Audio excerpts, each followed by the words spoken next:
నమస్తే అండి.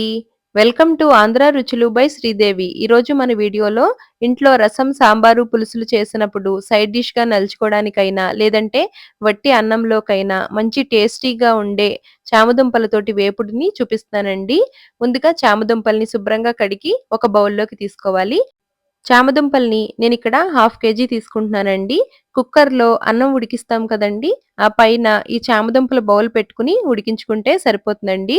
ఇంకా వాటర్ ఏమి వేయకుండా ఈ విధంగా ఉడికించుకున్న తర్వాత పైన ఉండే పొట్టు తీసేసుకొని పెద్ద చామదుంపలైతే ఈ విధంగా కట్ చేసుకోవాలి.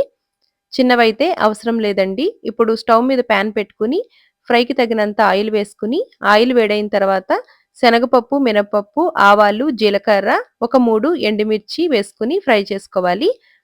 ఈ పోపంతా బాగా వేగిన తర్వాత ఇందులో కొద్దిగా ఇంగువని వేసుకుంటే బావుంటుందండి. ఇప్పుడు 2 రెమ్మల కరివేపాకు, కట్ చేసి పెట్టుకున్న పచ్చిమిర్చి, చిన్న ముక్కలుగా కట్ చేసి పెట్టుకున్న ఉల్లి తరుగు, ఒక పావు టీ స్పూను పసుపు వేసుకొని, ఉల్లిపాయ ముక్కల్ని కొద్దిగా మెత్తబడే వరకు కలుపుతూ మగ్గించుకోవాలి.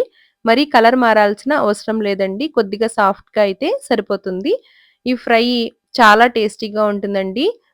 మెయిన్‌గా ప్లెయిన్‌గా చారు పెట్టుకున్నప్పుడు నలుచుకొని తింటే చాలా బావుంటుందండి.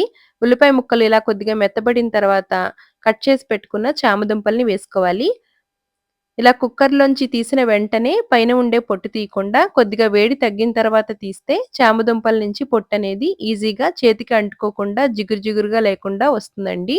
ఈ విధంగా ఒక నిమిషం పాటు మీడియం ఫ్లేమ్‌లో దగ్గరుండి కలుపుతూ ఫ్రై చేసుకుంటే మాడకుండా సమానంగా వేగుతుందండి. ఇప్పుడు ఇందులోకి అర స్పూను కారం, రుచికి తగినంత సాల్ట్ వేసుకోవాలి. కొద్దిగా గరం మసాలా, కచ్చా పచ్చాగా దంచిన 2 లేదంటే 3 వెల్లుల్లి రేఖలని వేసుకుంటే ఫ్లేవర్ చాలా బావుంటుందండి. ఇదే విధంగా కట్ చేసి పెట్టుకున్న కొత్తిమీర తరుగు వేసుకొని కలుపుకుంటే అద్భుతంగా ఉంటుందండి. పచ్చికారం మీకు వద్దనుకుంటే స్కిప్ చేయొచ్చండి. ఆల్రెడీ పచ్చిమిర్చి, ఎండుమిర్చి వేసాం కాబట్టి మీరొద్దనుకుంటే స్కిప్ చేసేయొచ్చు. ఇలా కారము, మసాలాలన్నీ వేసిన తర్వాత ఈ విధంగా మొత్తం అంతా బాగా కలిసేలాగా కలుపుకొని ఒక్క నిమిషం మగ్గించుకొని స్టవ్ ఆఫ్ చేసుకోవడమే. ఈ విధంగా ఉంటే చాలా టేస్టీగా ఉంటుందండి. తప్పకుండా ఇలా ఒకసారి ట్రై చేయండి.